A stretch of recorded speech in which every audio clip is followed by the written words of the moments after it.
পশ্চিমাদের চোর আখ্যা দিয়ে ক্ষান্ত নন পুতিন, দিয়ে বসলেন নতুন কিছু শর্ত। তা মানলেই বন্ধ হবে রাশিয়া ইউক্রেন যুদ্ধ। মস্কো তখনই কেবল ইউক্রেনে আগ্রাসন করবে বন্ধ, যখন মানা হবে যুদ্ধ বন্ধে পুতিনের দেয়া নতুন সকল শর্ত। ইউক্রেন যুদ্ধের নিয়ন্ত্রণ নিতে পশ্চিমারা যখন G7 সম্মেলনে 90টি দেশের প্রতিনিধিদের অংশগ্রহণ করালো, ঠিক তখনই পুতিনও যেন পশ্চিমাদের বৃদ্ধাঙ্গুলি দেখালো। 14 জুন শুক্রবার রাশিয়ার প্রেসিডেন্ট ভ্লাদিমির পুতিন বলেন, যখন কিয়েভ আরও ভূখণ্ড ছাড়ার জন্য রাজি থাকবে, কার্যকরভাবে পূর্ব ও দক্ষিণ থেকে সেনা প্রত্যাহার করবে এবং ন্যাটোর সদস্য পদ পাওয়ার আকাঙ্ক্ষা ত্যাগ করবে, তখনই ইউক্রেন যুদ্ধ বন্ধ হবে। তবে পুতিন এই কঠিন শর্ত দিলেও তাৎক্ষণিকভাবে প্রত্যাখ্যান করেছে ইউক্রেন। পশ্চিমাদের নেতৃত্বে ইউক্রেনের শান্তি প্রচেষ্টায় অংশ হিসেবে সুইজারল্যান্ডে এ সপ্তাহে অনুষ্ঠিত হয়েছে সম্মেলন। এরই মধ্যে শর্তের জানান দিলেন পুতিন। তবে সুইজারল্যান্ডের ওই সম্মেলনে 90টি দেশের প্রতিনিধি ও সংস্থা অংশ নিলেও রাশিয়াকে হয়নি আমন্ত্রণ জানান। তাই পুতিনও করেছেন পশ্চিমাদের এসব উদ্যোগের প্রত্যাখ্যান। রুশ পররাষ্ট্র মন্ত্রণালয়ের রাষ্ট্রদূতদের সামনে পুতিন তার হালনাগাদ শর্তের বিষয়টি সামনে আনেন। ইউক্রেনে পূর্ণমাত্রার অভিযান শুরুর পর এবারই প্রথম পুতিন তার শর্তের বিষয়টি সরাসরি দিলেন জানান।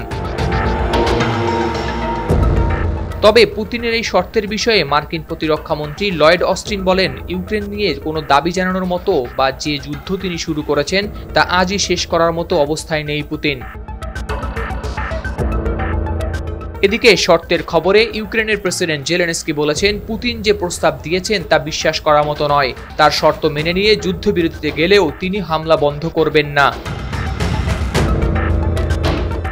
জেলেনস্কির উপদেষ্টা পোডালিয়াক বলেছেন, পুতিনের শর্তে কোনো নতুনত্ব নেই, কোনো সত্যিকারের শান্তি প্রস্তাব ও যুদ্ধ শেষ করার কোনো ইচ্ছা নেই। তিনি পুতিনের দাবিকে সম্পূর্ণ ছলনা বলে অভিহিত করেছেন। পুতিনের দাবি অনুযায়ী ইউক্রেনের সেনাদের পুরো দোনেৎস্ক, লুহানস্ক, খেরসন ও জাপোরিজিয়া অঞ্চল ছাড়তে হবে। এগুলোকে আন্তর্জাতিক চুক্তি অনুযায়ী রাশিয়ার অঞ্চল ঘোষণা করা হলেই বিষয়টিকে শেষ বলে মেনে নেবে রাশিয়া। ইউক্রেন বলছে, রাশিয়ায় সম্পূর্ণরূপে তাদের দেশ থেকে সেনা প্রত্যাহার করলেই কেবল শান্তির দেখা মিলবে।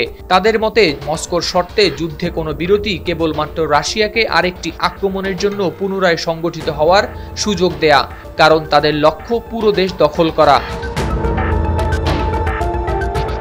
পুতিন বলেন, যখন কিয়েভ বলবে এগুলো করতে তারা প্রস্তুত এবং সত্যিই সেনা প্রত্যাহার শুরু করবে ও আনুষ্ঠানিকভাবে ন্যাটোতে যোগদানের পরিকল্পনা পরিত্যাগ করবে, তারা অবিলম্বে আক্ষরিক অর্থে সেই মুহূর্তেই যুদ্ধবিরতির আলোচনা শুরু করবে। এদিকে যুদ্ধবিরতির শর্ত হিসেবে পুতিন পশ্চিমা দেশগুলো রাশিয়ার বিরুদ্ধে যেসব নিষেধাজ্ঞা জারি করেছে সব তুলে নেওয়ার কথা বলেছেন। অপরদিকে এই সপ্তাহেই যুক্তরাষ্ট্রের পক্ষ থেকে রাশিয়ার ব্যাংক খাতে নিষেধাজ্ঞার পরিধিও বাড়ানো হয়েছে। এছাড়া রুশ স্টক এক্সচেঞ্জ, চিপ ও প্রযুক্তি ক্ষেত্রেও নিষেধাজ্ঞা দেওয়া হয়েছে। মার্কিন রাজস্ব বিভাগের কর্মকর্তারা বলেছেন, তারা রাশিয়ার অর্থনৈতিক অবকাঠামো লক্ষ্য করে নিষেধাজ্ঞা দিয়েছেন, কারণ রাশিয়া তাদের অর্থনীতিকে পুরোপুরি যুদ্ধে ব্যবহার করেছেন। এদিকে চলতি সপ্তাহে পশ্চিমা ধনী দেশগুলোর জোট G7 এর পক্ষ থেকে রাশিয়ার জব্দ করা সম্পদ থেকে ইউক্রেনকে ঋণ দেওয়ার প্রস্তাব উঠেছে। পুতিন তার জবাবে এসব চুরি এবং পশ্চিমা নেতাদের চোর বলে আখ্যা দিয়েছেন। হাওলাদার শামীম, RTV।